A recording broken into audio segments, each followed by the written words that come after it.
అందరికీ hi, welcome back to చిట్టి cooking vlogs YouTube channel.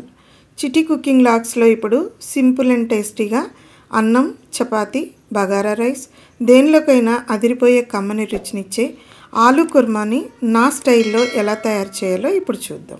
ఆలుగడ్డ కుర్మా తయారు చేయడానికి ముందుగా నేను ఒక 1/2 కిలో ఆలుగడ్డలు తీసుకుని నీళ్లు పోసి శుభ్రంగా కడిగి ఒక గ్లాస్ నీళ్లు పోసి స్టవ్ వెలిగించి స్టవ్ని లో ఫ్లేమ్లో పెట్టుకొని ఆలుగడ్డలను ఉడికించుకోవాలి. ఆలుగడ్డలు ఉడికిన తర్వాత కొద్దిగా చల్లారిన తర్వాత ఆలుగడ్డల్ని మనకు కావాల్సిన సైజులో కట్ చేసుకొని వాటి మీద ఉన్న తొక్కను తీసేసి కుర్మాలో గ్రేవీ కోసం 1 స్పూను గసగసాలు, 1 స్పూను నువ్వులు, కొద్దిగా పచ్చి కొబ్బరి, కొద్దిగా చింతపండు చాలా తక్కువ తీసుకుంటే సరిపోద్ది. నేను 1/2 కిలో ఆలుగడ్డలే తీసుకున్నాను కాబట్టి కొంచెం తీసుకుంటున్నాను. మీరు తీసుకునే క్వాంటిటీని బట్టి ఇంకొంచెం ఎక్కువ తీసుకోవచ్చు. ఇప్పుడు స్టవ్ వెలిగించి ప్యాన్ పెట్టి ప్యాన్ వేడెక్కిన తర్వాత గసగసాలు అలాగే నువ్వులు వేసి కొద్దిగా ఫ్రై చేయాలి.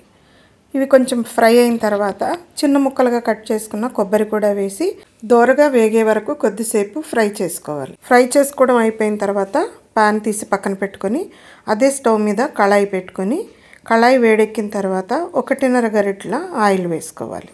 ఆయిల్ వేడెక్కిన తర్వాత ఆల్రెడీ కట్ చేసి పెట్టుకున్న 2 ఉల్లిపాయల ముక్కలు అలాగే కరివేపాకు కూడా వేసి గరిటెతో బాగా కలుపుకోవాలి. ఇలా కొద్దిసేపు ఫ్రై చేసుకున్న తర్వాత మూత పెట్టి ఒక 5 నిమిషాలు ఉల్లిపాయలని ఫ్రై చేసుకోవాలి. 5 నిమిషాలు అయిన తర్వాత మూత తీసి మధ్య మధ్యలో కలుపుకుంటూ ఉల్లిపాయలని బాగా ఫ్రై చేసుకోవాలి.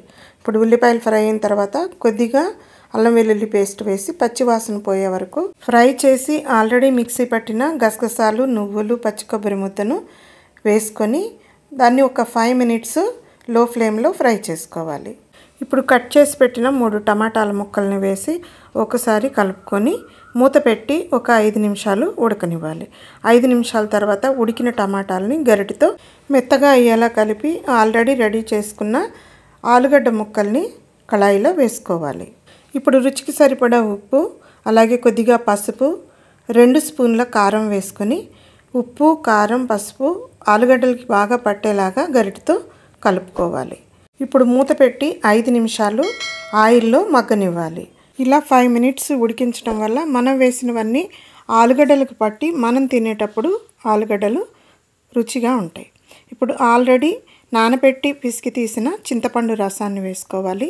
మనకు కావలసిన గ్రేవీని దృష్టిలో పెట్టుకొని వాటర్ కొంచెం యాడ్ చేసుకొని ఆల్రెడీ కట్ చేసి పెట్టుకున్న పచ్చిమిరపకాయలను కూడా వేసి గరిటెతో బాగా కలపాలి. ఇప్పుడు మూత పెట్టి స్టవ్ని మీడియం ఫ్లేమ్లో పెట్టి 5 నిమిషాలు ఉడికిన తర్వాత మూత తీసి చూస్తే ఆయిల్ పైకి వచ్చి కమ్మని వాసనతో ఆలు కుర్మా అదిరిపోతుంది.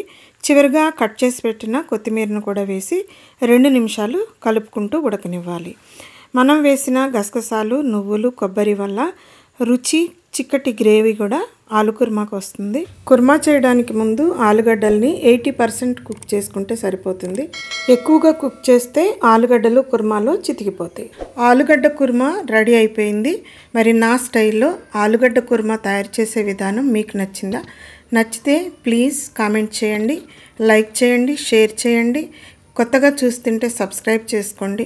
అలాగే నా నెక్స్ట్ వీడియోస్ కోసం పక్కనే ఉన్న బెల్ సింబల్ని క్లిక్ చేయడం మర్చిపోకండి.